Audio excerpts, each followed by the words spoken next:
It was mid-morning. A beautiful, clear blue sky, bright sun, a sparkling, calm sea. They'd only thought about paddleboarding an hour ago, while they finished off a slow, leisurely breakfast after a few too many drinks to celebrate their first night in the seafront beach apartment. Have you paddleboarded before? They hadn't seen each other for months that felt like a lifetime. So long, so long. They missed each other. She missed him, her just about older brother, always looking out for her. He missed her, his twin. That deep sense of connection within, without question, a sense of purpose, certainty, meaning in his otherwise hollowed out eggshell of an existence. We could feel the brittleness of his bones, the shallowness of his breathing. But with her, his twin, yes, we could feel it. That was the difference. So long, so long. There was just so much to catch up on, and this weekend mini break was exactly what they both needed. Have you paddleboarded before? He'd said, or she'd said. Had it been his suggestion or hers? It was something he'd go over obsessively, trying to remember, trying to make sense of what made no sense. He needed certainty. But this all came later. Right now they were both on the water, paddling out on their paddle boards, not realizing it was the strong offshore wind that was making it seem so easy. The strong offshore wind that was moving them at speed away from the land and everything they knew and everything that was certain, moving them rapidly out into the open sea. They were kneeling on their paddle boards, long, confident strokes, one side then the other, laughing, splashing water at each other, not realizing that by kneeling they were inadvertently praying. But they had no idea how to pray, or what they needed to pray for. They tried precariously standing. They'd both fallen off their paddle boards, shockingly cold, gulping down seawater, laughing hysterically, teasing each other. They were soaking wet, with no wetsuits.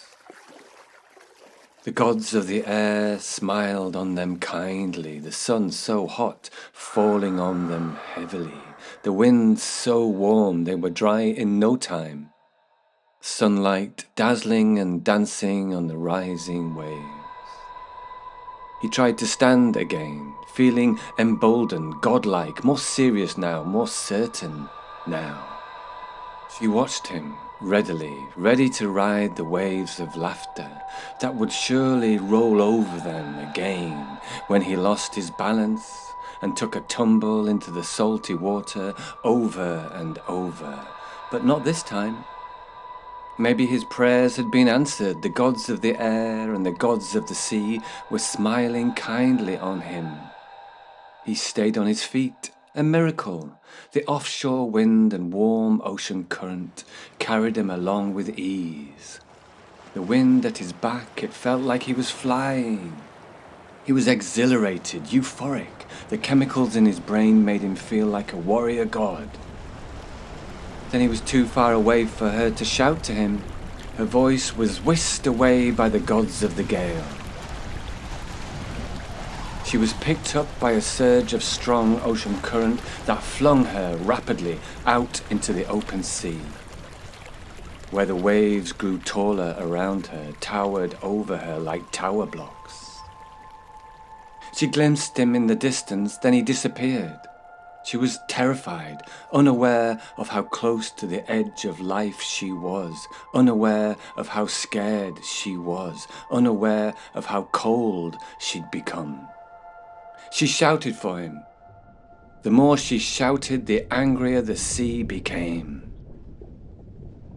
Right now, she was cold. So cold. She was shivering. No wetsuit, remember? Her teeth were chattering uncontrollably. Her jaw felt like it might shatter, felt like she might break, might crack like an eggshell. She was colder than she'd ever been in her life. Her life! A wave hit her hard, knocked her over. She lost her paddleboard. The cord that fastened to her ankle broke. Her board was gone. She tumbled over and over in the cold, cold water. Her head came up, gasping for air, gulping, grasping, eyes stinging. Then a brief moment of blue sky that was quickly washed away by another darkening wave crashing over and over and over her. She couldn't shout anymore. She'd swallowed too much water. She was drowning. She knew how to swim, but she was panicking. She thrashed her arms and legs but was going nowhere. Her paddleboard came back to her, hit her hard in the face, knocked her out, lost consciousness for a moment, drifting as if she was asleep, floating, suspended like a held breath. Then she was awake, completely and utterly awake, completely surrounded by ocean. No dry land, nothing familiar, nothing that would be reassuring. Her heart was accelerating. Her nervous system was shifting gear, searching for the mutation, that extra branch to her nervous system that would mobilize her, get her ready to take action. It was there. We could see it. We could all feel it. So why wasn't it activating? This was most intriguing. Was she too afraid, overcome, overwhelmed, fear gripping her too quickly, too tightly, immobilizing her? She clung onto the paddleboard for dear life, her dear life, her knuckles white, her body numb. She'll lose her grip any minute now, with no gods to intervene, no more kneeling, no more prayers, just one wave hitting her, then another crashing down on her until she was under and over and over and over. She shouted for her twin, her brother, who'd always looked out for her, who'd always been there till he wasn't. She cried silently. The sea washed her salty tears away, and she surrendered and began to slip away. She knew this was where she would die. She sank down and over and over. And if the orcas hadn't been in that specific vicinity, that is exactly how she would have ended her days in this world. The orcas knew it was rare to find a human with this extra branch to their nervous system, and even rarer to find a human who had this mutation and hadn't accessed it. If they could bring her to the Gyre, we might discover how to activate this circuit, and then we would be able to activate it in more of the humans who are left on the islands of dry land. The orcas lifted her drowning body back up to the surface of the sea. They passed her from one to another, keeping her afloat till they'd taken her out into the farthest ocean. Then they dived to the exact location where we, the Gyre, are hidden at the bottom of the deepest, darkest sea.